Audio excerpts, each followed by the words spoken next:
Өткен ғасырда елорданың оң жағалауына тұрғызылған үйлердің құты қашып тұр. Нұр-Сұлтан қаласы Асанқайғы көшесі тұрғындарының ескі үйлерінің сүрілуін күтіп жүргеніне 15 жылдан астам уақыт өтті. Жергілікті билік тұрғындарды жыл сайын құру әдемен алдайды.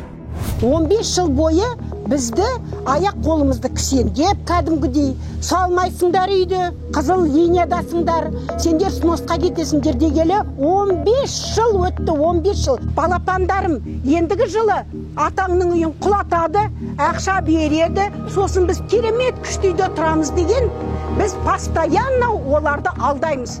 Бізді үкімет алдайды, біз балаларымызды алдаймыз. Немереміз деп қарауға бет жоқ. 2019 жылы Шоқан Уәлиханов көшесінде 26 қабатты бірнеше зәулім үй салынды. Содан бері Асанқайғы көшесіндегі үйлердің жер асты суы көтеріліп, қабырғалары дымқылданып, қаусай бастады. Салдарынан тұрғындар жасы да, жасамысы да демікпе ауырына шалдықты. Біз қоғамға ешқандай пайдасы жоқ, ешқандай не жоқ, адамдарды, балаларды өсіріп атырмыз ба, инвалид деп қорқамыз. Мынау тұрған, менің қолымдағы тұрған 18 жасар қыздың несі, менікі болса жарайды, мен 63-мін ғой. Міне, мына кісінің немересі инвалид уже, осы үйден, осы сыйырыстан инвалид болды. 23 жастағы инвалид тоже армияға алған жоқ оны. Себебі астма. Киім деген сырыс, немерем жылайды, мен сасықсың деп школға бармайын, мен сасық деп айтады дейді. Сасық, әже мен бармайын школға, не деймін, қандай оларға көмек көрсетемін? Мазасы қашқан аумақтың тағы бір масқарасы үйсіздер мен маргиналдар. Қараусыз қалған көше қаңғыбастардың мекеніне айналған. Осы темірді алып, бір шыбаған жігіт, қап-қара үсті бәрі былғаныш, аяғы жалаң аяқ, мына жерге кіріп кетті. Немереміз екеуміз жүргенбіз. Шыр ете қалды немерем. Әже деп, сол мына темірді ұстабаған, зәрем ұшты. Мына темірді ұстабағанды ойладым, мені қазір бір переме, киноны көресің ғой неше түрде.